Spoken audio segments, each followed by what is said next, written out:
택시 안에 두고 간 다이아몬드 목걸이, 거대한 유혹이 펼쳐지는데 여러분이라면 어떻게 하시겠어요? 새벽 4시, 세상이 아직 잠들어 있는 시간. 경식은 차고 앞에 세워둔 택시 옆에 서서 천천히 차체를 둘러본다. 20년을 함께한 이 낡은 택시는 이미 그의 몸의 일부나 다름없다. 보닛부터 트렁크까지 그는 오늘도 어김없이 마른 수건으로 택시를 닦아낸다. 먼지 한 점 용납하지 않는 투박한 손길. 그 손등에는 세월이 새겨놓은 깊은 주름과 굳은 살이 가득하다. 차 안으로 들어가 운전석에 앉은 경식은 대시보드 구석구석을 정성스럽게 닦는다. 낡았지만 깨끗한 실내. 이것이 그가 손님들에게 보여줄 수 있는 최소한의 예의라고 생각한다. 핸들을 잡은 그의 손바닥에는 수십 년간 같은 자리를 움켜쥐며 생긴 굳은 살이 박혀 있다. 그 굳은 살은 그가 걸어온 삶의 무게를 말없이 증명한다. 여보. 뒤에서 들려오는 수님의 목소리에 경식이 고개를 돌린다. 그녀는 따뜻한 김이 모락모락 나는 보온병을 내민다. 대추차 향기가 차 안을 은은하게 채운다. 경식은 말없이 보온병을 받아들고 수님은 짧게 눈으로 인사를 건넨다. 오랜 세월 함께 살아온 부부는 굳이 많은 말을 나누지 않아도 서로의 마음을 안다. 수님의 무릎이 좋지 않다는 것, 그래도 남편을 위해 매일 새벽 이렇게 차를 준비해 준다는 것. 경식은 그 모든 것이 고맙고 또 미안하다. 수님이 돌아간 뒤 경식은 백미러를 살짝 조정한다.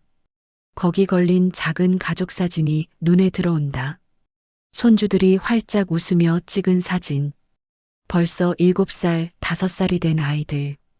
경식의 입가에 저절로 미소가 번진다. 이 아이들이 부끄럽지 않은 할아버지로 살고 싶다. 그것이 그가 매일 이 핸들을 잡는 이유다. 시동을 걸고 차고를 빠져나온다. 새벽 거리는 한산하다.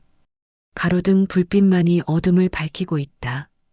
경식은 익숙한 동선을 따라 시내로 향한다. 몇 시간이 흘렀을까? 어느새 하늘에서 빗방울이 떨어지기 시작한다. 빗줄기는 점점 거세진다. 도심의 화려한 네온사인들이 빗물에 번져 환상적인 빛을 만들어낸다.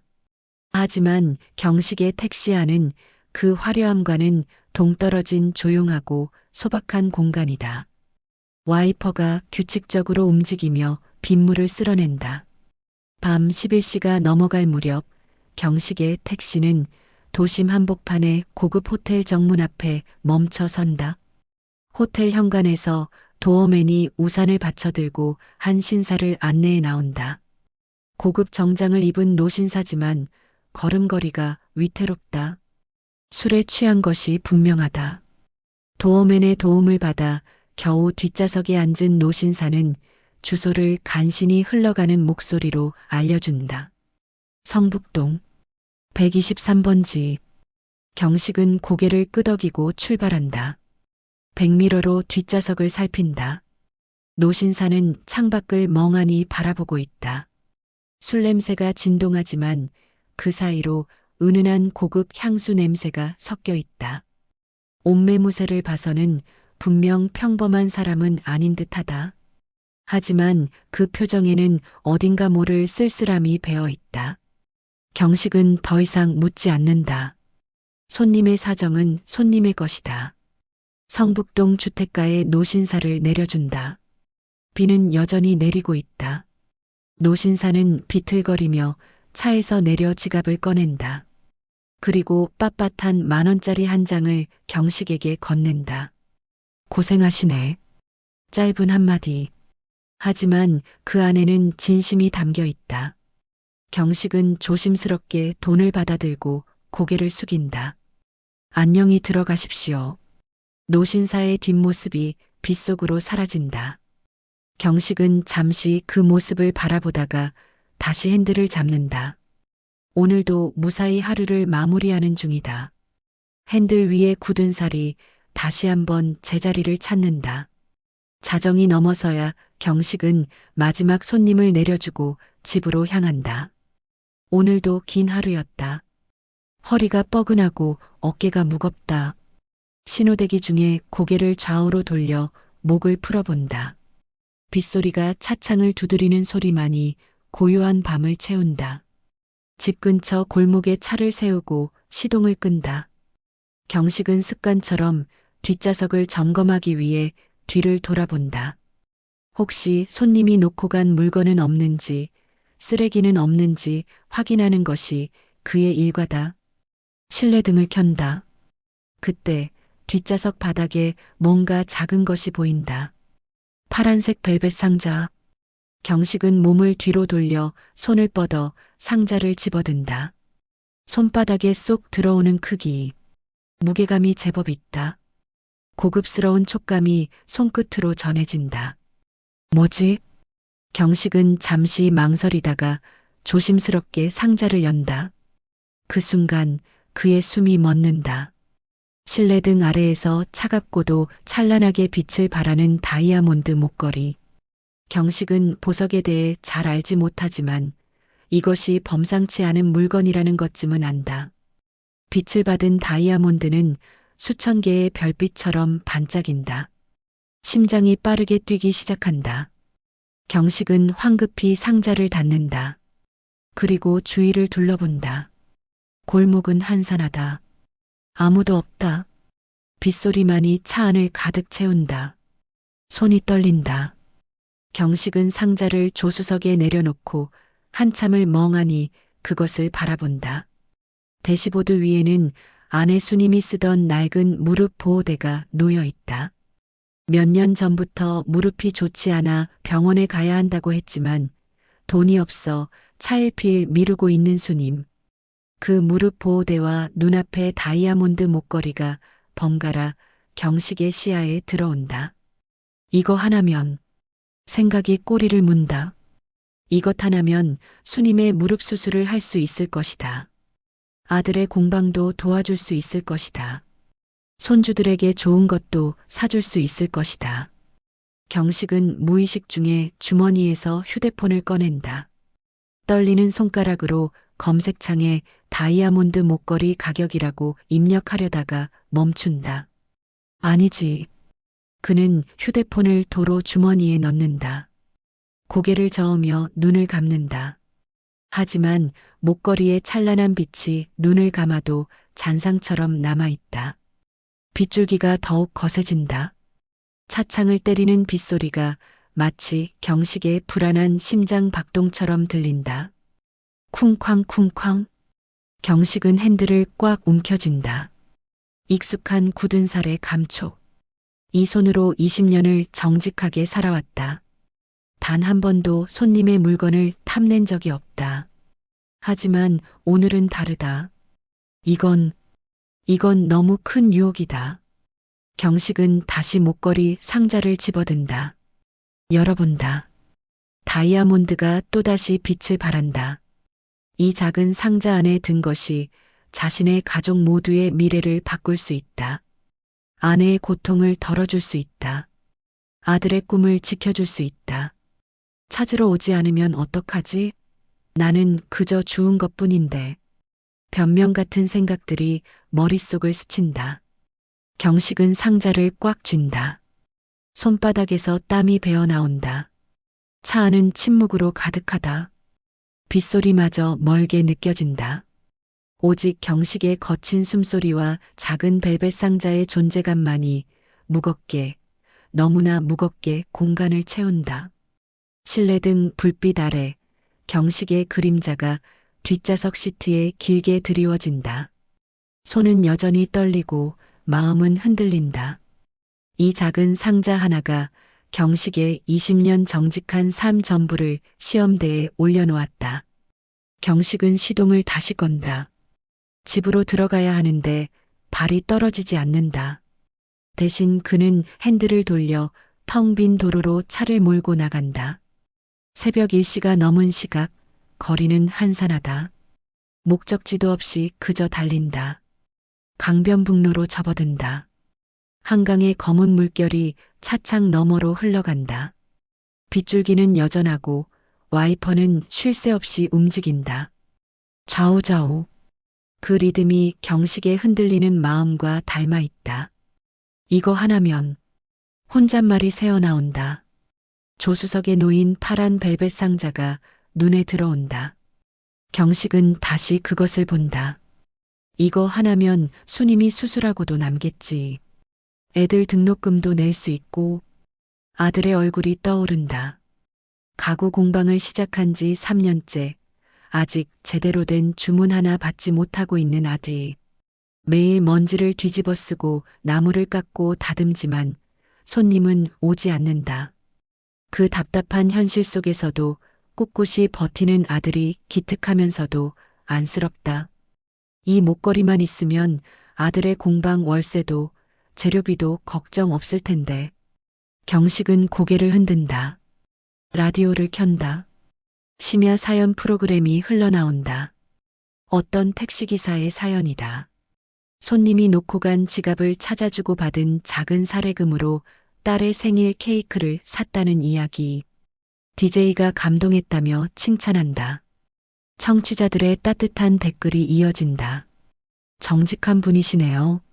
세상에 이런 분들이 계셔서 다행입니다. 경식의 미간이 찌푸려진다. 라디오를 끈다. 정직. 그 단어가 가슴에 비수처럼 꽂힌다. 빗물에 번지는 가로등 불빛을 보며 경식은 옛 기억을 떠올린다. 25, 처음 택시를 몰기 시작했던 그때 선배 기사가 했던 말이 생각난다. 경식아, 이 바닥에서 오래 살려면 정직해야 해. 손님 돈 한 푼이라도 속이지 마. 그게 우리가 지킬 수 있는 마지막 자존심이야. 그날 경식은 다짐했다. 어떤 일이 있어도 정직하게 살겠다고. 손님을 속이지 않겠다고. 떳떳하게 살겠다고. 그렇게 20년을 걸어왔다. 단 한 번도 손님의 물건에 손을 댄 적이 없었다. 우산 하나, 휴대폰 하나도 모두 찾아줬다. 그런데 지금은 백미러를 본다. 거기 비친 자신의 눈동자가 낯설다. 평소보다 흐릿하고 비겁해 보인다. 경식은 자신이 싫어진다. 20년을 쌓아온 정직함이 이 작은 상자 하나 때문에 무너지려 하고 있다. 아니야. 이건 내 것이 아니야. 다시 혼잣말이다. 하지만 마음 한구석에서는 또 다른 목소리가 속삭인다. 찾으러 오지 않으면? 경찰서에 맡겨도 주인이 안 나타나면 내 것이 될 수도 있어. 그럼 떳떳한 거잖아. 경식은 고개를 세게 흔든다. 핸들을 더 세게 쥔다. 굳은 살이 스민 손바닥에 통증이 느껴진다. 수님의 얼굴이 떠오른다. 무릎이 아파 절뚝이면서도 웃으며 차를 준비해주는 아내. 그 웃음 뒤에 숨겨진 고통을 경식은 안다. 밤마다 이불 속에서 신음하는 소리를 듣는다. 하지만 돈이 없어서, 남편에게 부담 주기 싫어서 병원에 가지 못하는 아내. 미안해, 수님아. 눈시울이 뜨거워진다. 경식은 급하게 브레이크를 밟는다. 차가 갓길에 멈춰선다. 그는 핸들에 이마를 기댄다. 거친 한숨이 터져나온다. 한 번, 두 번, 세 번. 얼마나 그렇게 있었을까? 경식은 천천히 고개를 든다. 빗물이 차창을 타고 흘러내린다. 그 빗줄기 너머로 희미하게 보이는 도시의 불빛들. 그는 결심한다. 비상등을 켠다. 깊게 숨을 들이마신다. 그리고 핸들을 돌린다. 온 방향으로. 노신사를 내려줬던 그 호텔로 향하는 방향으로. 차가 움직이기 시작한다. 경식의 표정은 어느새 결연해져 있다. 흔들림은 끝났다. 이제 해야 할 일이 분명하다. 20년간 지켜온 정직함을 지키는 것. 그것이 그가 선택한 길이다. 빗속을 뚫고 택시는 달린다.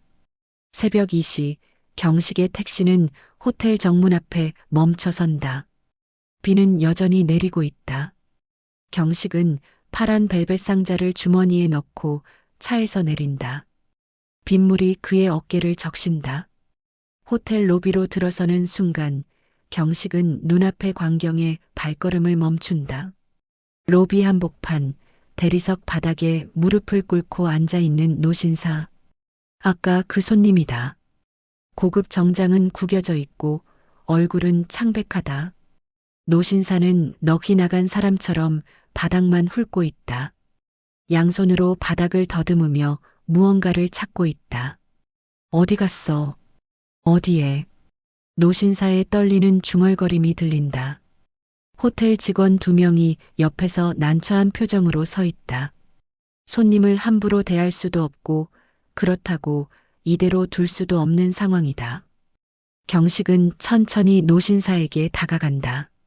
젖은 구두가 대리석 바닥을 밟을 때마다 작은 소리가 난다. 노신사는 그 소리에도 고개를 들지 않는다. 여전히 바닥만 뒤지고 있다. 손님, 경식이 조심스럽게 말을 건넨다. 노신사가 천천히 고개를 든다. 눈은 충혈되어 있고 눈가에는 눈물 자국이 선명하다. 경식을 알아보는 듯하다. 기사님, 제 택시에, 혹시 택시에, 말끝을 잇지 못하는 노신사. 경식은 주머니에서 파란 벨벳 상자를 꺼낸다. 그리고 노신사 앞에 내민다. 이거 찾으시죠? 목소리는 덤덤하지만 손은 미세하게 떨린다. 노신사는 상자를 보는 순간 눈이 커진다. 떨리는 손으로 상자를 받아든다. 황급히 뚜껑을 연다. 다이아몬드 목걸이를 확인한 노신사의 입에서 신음 같은 소리가 새어나온다. 아, 아. 그리고 그는 그 자리에 주저앉는다. 상자를 가슴에 꽉 끌어안고 아이처럼 오열하기 시작한다. 어깨가 들썩인다. 호텔 로비에 노신사의 울음소리가 울려 퍼진다. 호텔 직원들이 당황한 표정으로 서로를 쳐다본다. 경식은 말없이 그 모습을 지켜본다. 단순한 물건을 찾은 기쁨이 아니다. 그 이상의 무언가가 저 울음 속에 담겨 있다. 한참을 울던 노신사가 겨우 진정한다. 그는 눈물을 닦으며 일어선다. 손수건으로 얼굴을 닦고 떨리는 손으로 목걸이 상자를 다시 한번 확인한다. 그리고 경식을 바라본다. 기사님, 정말 감사합니다. 제가 사례를. 노신사는 서둘러 지갑을 꺼낸다. 그 안에서 두툼한 지폐 뭉치를 꺼내려 한다. 하지만 경식은 손을 내저으며 뒤로 물러선다. 아닙니다. 됐습니다. 아니, 이건 제가 꼭 손님 물건이니까 돌려드리는 겁니다. 당연한 거예요. 경식의 목소리는 단호하다. 노신사는 난처한 표정이 된다. 그래도 기사님께서 이렇게 새벽에 찾아와 주시고 내 물건 아니면 돌덩이나 다름없습니다. 제 것이 아닌 걸 갖고 있어 봐야 제 마음만 무거워지죠. 경식의 말에 노신사의 눈에 다시 눈물이 고인다. 그는 목걸이 상자를 어루만지며 천천히 입을 연다. 이건 단순한 목걸이가 아닙니다. 노신사의 목소리가 떨린다. 제 아내가 작년에 세상을 떠났습니다. 이 목걸이는 제가 아내와 결혼 30주년에 선물했던 거예요. 아내는 이걸 너무 아껴서 특별한 날에만 꺼내보곤 했죠. 노신사는 잠시 말을 멈춘다. 눈물을 삼킨다. 오늘이 아내 기일입니다.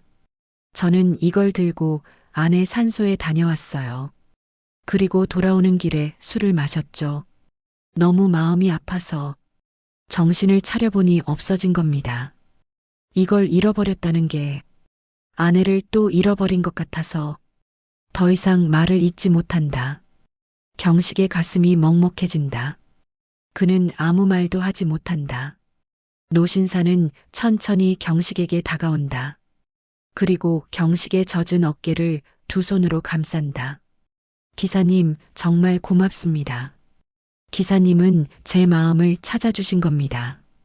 그리고 깊게 고개를 숙인다. 경식도 어색하게 고개를 숙인다. 두 사람은 한동안 그렇게 서 있는다. 노신사가 고개를 들었을 때 그의 얼굴에는 평온함이 깃들어 있다. 경식의 마음도 어느새 가벼워져 있다. 주머니에 넣고 왔던 그 무게, 마음속에 짓눌렀던 그 짐이 모두 사라졌다. 잘 가십시오. 경식은 짧게 인사하고 몸을 돌린다. 호텔 밖으로 나선다. 비는 그쳤다.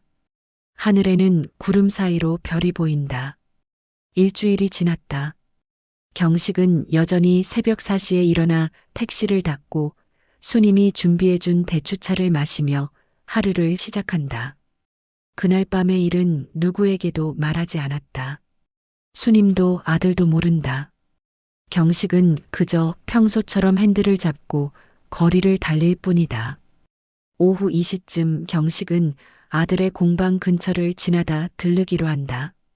점심은 먹었는지 확인이나 할 겸 공방 앞에 차를 세우려는데 낯선 최고급 세단 한 대가 공방 앞에 서 있다. 검은색 광택이 나는 차체, 고급스러운 엠블럼. 경식은 고개를 갸웃하며 차에서 내린다. 공방 문을 열고 들어서는 순간 경식은 놀란 표정으로 멈춰선다. 공방 안에는 아들 민수와 함께 정장 차림의 노신사가 서 있다. 그 노신사를 경식은 안다. 일주일 전 그날 밤 다이아몬드 목걸이를 돌려준 바로 그 사람이다. 노신사도 경식을 발견하고 환하게 미소 짓는다. 아, 기사님. 아니, 제가 이렇게 부르면 안 되겠군요. 사장님 아버님이시죠? 민수가 어리둥절한 표정으로 아버지와 노신사를 번갈아 본다. 아버지, 아는 분이세요? 경식은 대답 대신 노신사에게 묻는다. 어떻게 여길? 노신사는 공방을 둘러보며 말한다. 일주일 동안 기사님을 찾았습니다. 택시 번호를 기억해뒀거든요. 회사에 수소문했더니 기사님 성함을 알게 됐고 아드님이 이곳에서 가구 공방을 운영하신다는 걸 알게 됐습니다. 노신사는 잠시 공방 구석에 쌓인 가구들을 둘러본다. 먼지를 뒤집어 쓴 원목 테이블, 정성스럽게 깎아낸 의자들, 아직 다 완성되지 않은 책장. 모두 투박하지만 따뜻한 느낌이 드는 작품들이다. 저는 사실 노신사가 주머니에서 명함을 꺼낸다. 유통회사를 운영하고 있습니다. 명함을 받아든 민수의 눈이 커진다. 명함에는 국내 굴지의 대형 유통기업 회장이라는 직함이 적혀 있다. 경식도 그 회사 이름을 안다. 전국의 백화점과 대형 매장을 운영하는 곳이다. 저는 기사님 아버님의 정직함을 잊을 수가 없었습니다. 그 정직함이 아드님께도 그리고 이 가구들에도 배어 있을 거라 생각했습니다. 노신사는 천천히 공방을 걸으며 하나하나 가구들을 살핀다. 테이블 모서리를 손으로 쓰다듬고 의자에 앉아보고 책장 서랍을 열었다 닫았다 한다. 좋습니다. 정말 좋아요. 노신사의 목소리에 진심이 담겨 있다. 요즘 가구들은 너무 공장에서 찍어낸 것 같아요. 하지만 이 가구들은 사람 손의 온기가 느껴집니다. 나무를 대하는 정성이 보여요.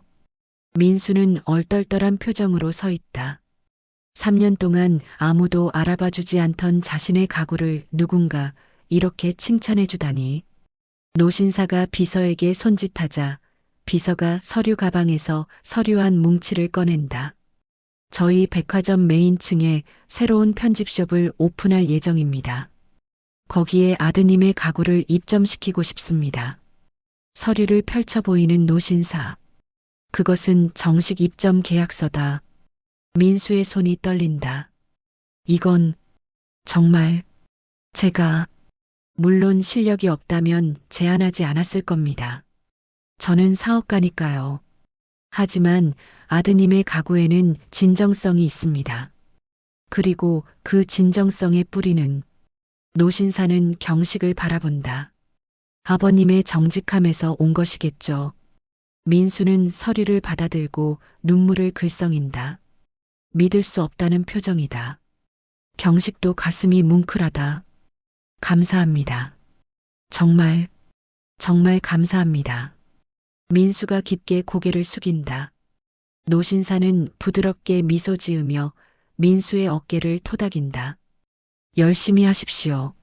좋은 가구 만들어주시면 됩니다. 노신사는 경식에게도 다가와 악수를 청한다. 기사님, 아니 사장님, 정말 고맙습니다. 기사님 덕분에 제 마음도 찾고 이렇게 좋은 인연도 만들게 됐습니다. 경식은 묵묵히 악수를 받는다. 노신사가 떠난 후 민수는 계약서를 들고 멍하니 서 있다. 아버지, 이게 대체... 경식은 아들의 어깨를 가볍게 두드린다. 내가 잘해서 그런 거다. 앞으로도 정직하게, 정성스럽게 만들어라. 그리고 경식은 공방을 나선다. 다시 택시로 향한다. 오늘도 핸들을 잡아야 한다. 저녁 6시 강변북로를 달리는 경식의 택시. 노을이 한강을 붉게 물들인다. 경식은 백미러 속 가족 사진을 본다.